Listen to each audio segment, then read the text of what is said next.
कि हम तो तार गईनी हो ए हो कि सुनर बार पैनी हो कि अपना राजा जी के प्यार में सार गईनी हो। देखी अपन गांव देहात के माटी के चीज है ई सब भाव जौन बा हेकर बिना मजा ना भाई भाव बहुत किस्म का लग रहा मेरा रुक से हम तो तार गईनी हो लेकिन ना भाव देखिए यही में भाव के हम तो तार गईनी हो। चलिए आज बहुत ही खुशी की बात बा आज हमनी के माई के दरबार में बानी जा हमार भैया चाचा बाबा हमार माई बहन लोग बैठल बा आज माई के दरबार में आई सब के जितना लोग माई के मंदिर के प्रांगण में बैठल बा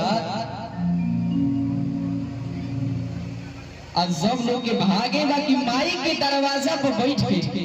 एगो बेटा के रस्म कार्यक्रम देख रहल बानी। हम कोनो कलाकार ना है कोनो गौरी है बस रउरा सबके आशीर्वाद है रउरा सबके घर के बेटा घर के लड़का और बहुत ही अच्छा कलाकार आप सबके बीच में हमारे म्यूजिशियन टीम क्या बात है। चलिए रउरा सबके बीच में रउरा घर के लड़का शुभम सोना गायक शुभम सोना रउरा सबके बीच में बा और हम ज्यादा दूर से चल के नहीं लिया ऐसा जितना कलाकार लोग आइल बा केहू दूर के नहीं थे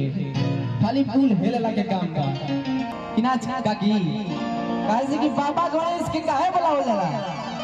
कैसे कि बियाह शादी होला तो सबसे पहले गोबर के गौड़ी गणेश बना के पूजा कइल जाला।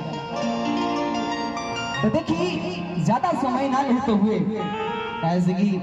रउरा सबके बीच में बहुत कलाकार आइल वालो तो हम ज्यादा समय ना ले क्या के लगा क्या बात है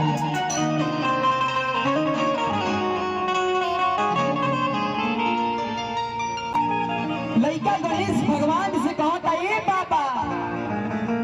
आज पकड़ी गांव में आई लड़का कहता गणेश भगवान से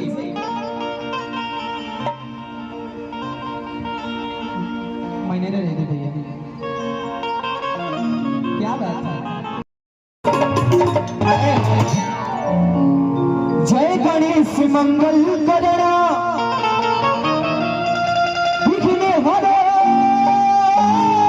गणराज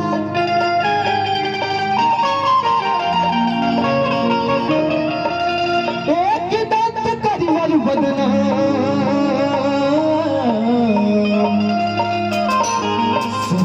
करो ममकार लड़का कहता गणेश भगवान से हम चाहब कि जितना लोग बा ए माई के मंदिर के प्रांगण में माई के आंचल में जितना हमार भैया लोग बैठल बा खड़ा बा हमार माई बहन लोग हम चाहब कि दोनों हाथ उठा के एक बार जयकारा हो जाओ कि जगह ये पकड़ी गांव के जितना दुख बा सब भाग जावे जैसे दोनों हाथ उठा के चाप की